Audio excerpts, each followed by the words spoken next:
Köszöntöm nézőinket! A Sopron Televízió csütörtöki híradóját látják. Nézzük fontosabb híreinket röviden. Megújult a Tómalomfürdő, 9 új stéggel és napozó terasszal is várják a látogatókat. Bringamustra, a kerékpárok felszereltségét ellenőrizték a soproni rendőrkapitányság szakemberei. Diákmunka, az árufeltöltő és gyorséttermi pozíciók a legnépszerűbbek a tanulók körében.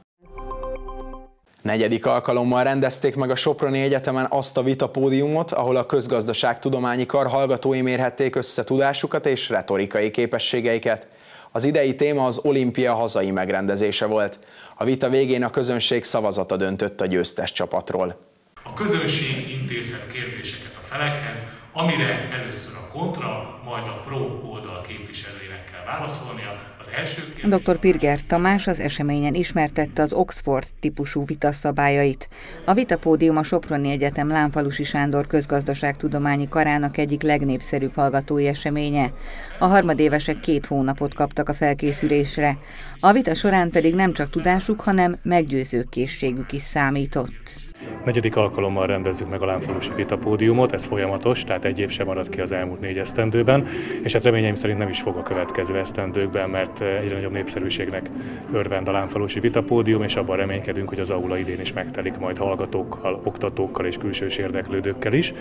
Ugye a lényege az, hogy a világból egy picit kivesző vitakultúrát fejlesszük, és visszahozzuk, mert a vitának is van kultúrája, bármennyire is egy picit konfrontatív, agresszív eseményről beszélünk, egy agresszív kommunikációról a vita esetében azért kultúrája ennek is van, másrészt pedig, hogy a hallgatóknak a szakmai vitakészségét és a szakmai érvelési készségét fejlesszük, és hát olyan generációt engedjük ki majd a munka világába, aki tud érvelni a szakmai döntések mellett. Az olimpia hazai megrendezésének gazdasági és társadalmi hasznáról szóló tételmondat kapcsán komoly érvek csaptak össze. A pro csapat hiteles forrásokkal dolgozott, még akkor is, ha a nemzetközi tanulmányok többsége inkább az ellenoldalt támogatta. Szerintem gördülékenyen ment minden a felkészülés során.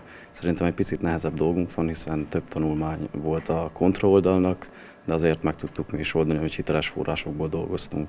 A kontraoldal a gazdasági kockázatokra, társadalmi megosztottságra és hosszú távú fenntarthatósági kérdésekre hívta fel a figyelmet.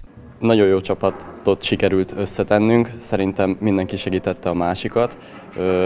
Hát azért a kutatások elég nehezek voltak, hogy biztos információkat tudjunk szerezni, amelyek a mi javunkra ítélhetik ezt a vitát, de szerintem nagyon jól össze tudtunk dolgozni, és reméljük, hogy egymás segítve meg tudjuk nyerni a mai vitapódiumot. A vitát végül a kontraoldal nyerte meg. A Soproni Egyetem célja, hogy hallgatói olyan készségeket sajátítsanak el, amelyek a diplomán túl is értékeket képviselnek, akár a munkaerőpiacon, akár a közéletben.